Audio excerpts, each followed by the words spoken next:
राधे राधे दोस्तों, मेरे भक्ति संगम चैनल पर आप सभी लोगों का स्वागत है। आशा करती हूँ कि आप लोग अच्छे होंगे, मैं भी अच्छी हूँ।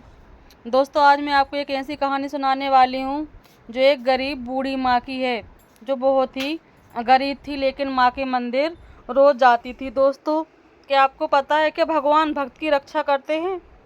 क्या भगवान भक्त के लिए आते हैं? क्या भगवान सपने में आकर भक्त के लिए संदेश देते हैं?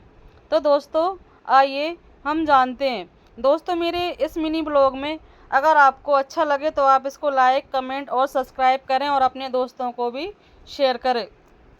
दोस्तों, क्या आपको पता है माँ लक्ष्मी किसके घर जाती हैं? क्या मतलब माँ लक्ष्मी रात को हमारे घर आती हैं? क्या वो सुबह सुबह हमारे घर आकर चली जाती हैं? क्या दोस्तों किसी गरीब की मदद भगवान करते हैं? इस भक्ति मनी ब्लॉग में हम आपको एक ऐसी कहानी बताने जा रहे हैं जिससे माँ लक्ष्मी की कृपा अटूट हो गई थी और वह माँ की बहुत बड़ी भक्ति। तो आइए दोस्तों, आप लोग मेरे साथ बने रहिए। दोस्तों, ये कहानी है एक गांव की सीधी सादी बुजुर्ग माँ की और उसकी लड़की की, जो रोज़ वहाँ पर गांव के किनारे एक माँ लक्ष्मी जी का मंदिर था, जहाँ पर हर शुक्रवार को भक्ति, कीर्तन और भजन होते थे। वह रोज़ उस मंदिर में जाती और भजन करती और माँ लक्ष्मी जी को उनके भजन बहुत पसंद आते थे। वह दोनों माँ बेटी हर शुक्रवार को माँ के मंदिर जाती और भक्ति, भजन, कीर्तन करती और जागरण करती। ऐसे करके कई दिन बीत गए। पर लोग कहते कि अरे, आप लोग मंदिर जाते हो, आप लोग इतना भजन कीर्तन करते हो, पर आप लोग इतने गरीब हो, इतने परेशान हो। और माँ उनके भक्ति से और उन्हीं कीर्तन से बहुत परेशान थी।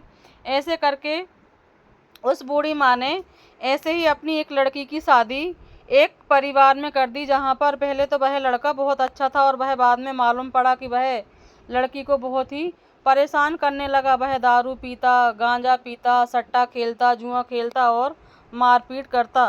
पर लड़की ने अपनी श्रद्धा और भक्ति नहीं छोड़ी। वह रोज़ मंदिर आती रही और वह हर शुक्रवार को आती और माँ के मंदिर में सुंदर सुंदर भजन गाती और सबको भजन बहुत पसंद आते। और वह ऐसे करके कई दिन बीतते गए। फिर बाद में उस लड़की ने मंदिर में आना बंद कर दिया और माता चिंतित हो गई। क्या भगवान भक्त के ना जाने से चिंतित हो जाते हैं? क्या भगवान भी भक्त का इंतज़ार करते हैं कि वह हमारे मंदिर में आए और हमसे मिलकर जाए?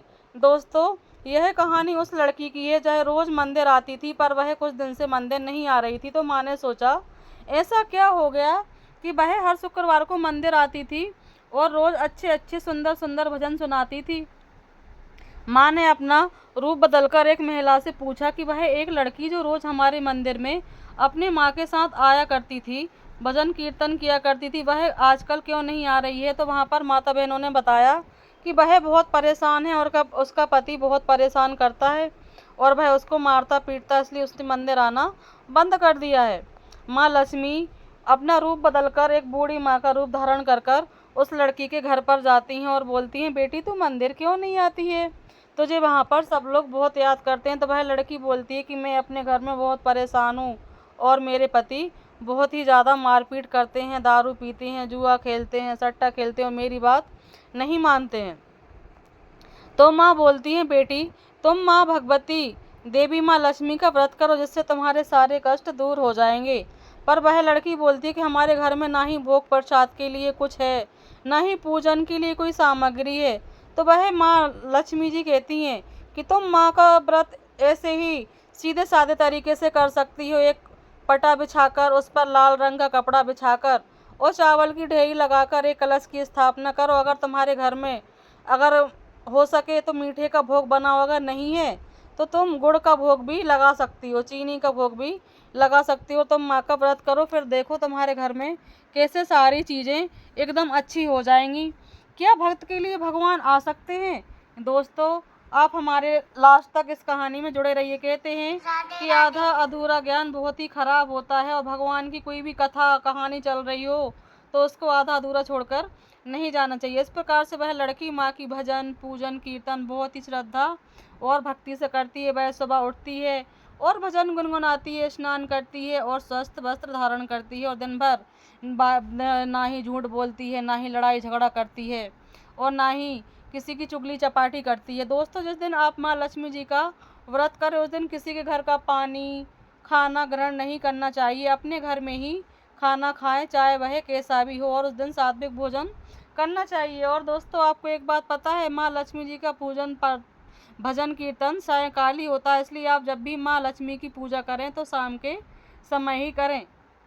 इस प्रकार से वह लड़की पूरी श्रद्धा और भक्ति से माँ का व्रत शुरू करती है, और वह शाम को वह जहाँ पर उसको पूजा करनी रहती है वहाँ पर वह जगह स्वच्छ करके वहाँ पर पटा बिछाकर सारे विधि विधान से वहाँ पर पूजा अर्चना करती है, और हाथ जोड़कर माँ से प्रार्थना करती है कि हे माँ लक्ष्मी, मैंने पूरे विधि विधान से आपका व्रत किया है। हे माँ, अगर मुझसे कोई भूल चूक हो गई हो तो आप मुझे क्षमा करें हे माँ। और आपका जो भी आपको वर मांगना है वह माँ के सामने आप पूरी श्रद्धा और निष्ठा के साथ बोल सकते हैं। इस प्रकार से वह पूजा अर्चना करके मीठे में उसके पास कुछ भी नहीं रहता, क्योंकि उसका पति सब जुए सट्टे में हार गया था, तो वह गुड़ का भोग लगा देती है। और लक्ष्मी जी के व्रत में सोने या चांदी के सिक्के से पूजा की जाती है, पर उसके पति ने तो सारा सामान बेच दिया था, तो उसके नाक में सिर्फ एक नथ बची थी, जिसको निकालकर धोकर रखकर वह माँ की पूजा अर्चना करने लगती है।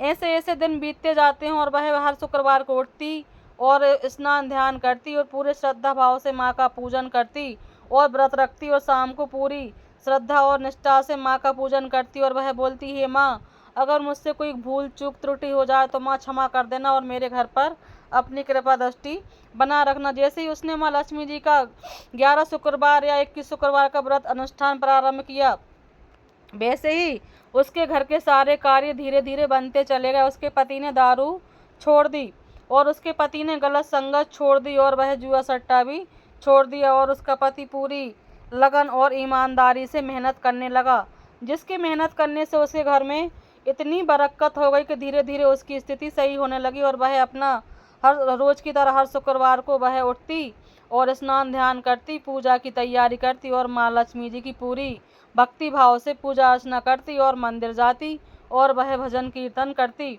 और माँ लक्ष्मी जी की कृपा धीरे धीरे उसके ऊपर होने लगी। कुछ समय बाद माँ ने उसको वरदान दिया, और उसे घर में एक सुंदर से पुत्र ने जन्म दिया, और धीरे धीरे उसकी जो गरीबी थी वह दूर हो गई, और उसके घर में अच्छा समय प्रारंभ होगा। उसके घर में सुख शांति, और धीरे धीरे उसके पति ने सारा कर्ज भी पटा दिया, और धीरे धीरे उसका इतना अच्छा घर बन गया, और उसका पुत्र और उसके पति बहुत अच्छे से अपना जीवन यापन करने लगे, और उसके घर में धन धान का भंडार भर गया। तो दोस्तों, जिस प्रकार से उस लड़की ने माँ की पूरी श्रद्धा और निष्ठा से पूजा अर्चना की, और माँ ने उसकी सारी कष्ट हर लिया, और उसका पति भी सही रास्ते पर आ गया। तो दोस्तों, इस कहानी से हमें यह सीख मिलती है कि अगर हम भगवान का पूरी भक्ति भाव से पूजन वंदन अर्चना करते हैं, तो भगवान भी हमें अपने पुत्र और पुत्री के समान स्नेह करता है। वह हमें सपने में आकर हमें मार्गदर्शन देता है, और वह किसी के भी रूप में आकर हमें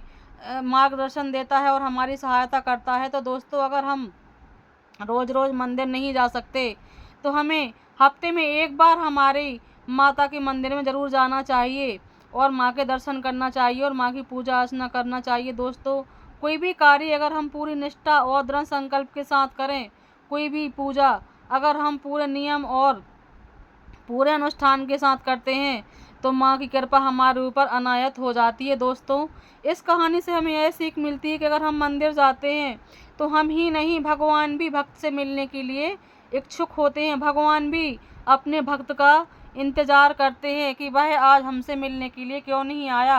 अगर हम मंदिर में पूरे श्रद्धा भाव से पूजा अर्चना करते हैं और भगवान से मिलने के लिए जाते हैं, तो भगवान भी हमसे मिलने का इंतज़ार करते हैं। दोस्तों, पूरी दृढ़ संकल्प और निष्ठा से की हुई पूजा कभी भी असफल नहीं होती।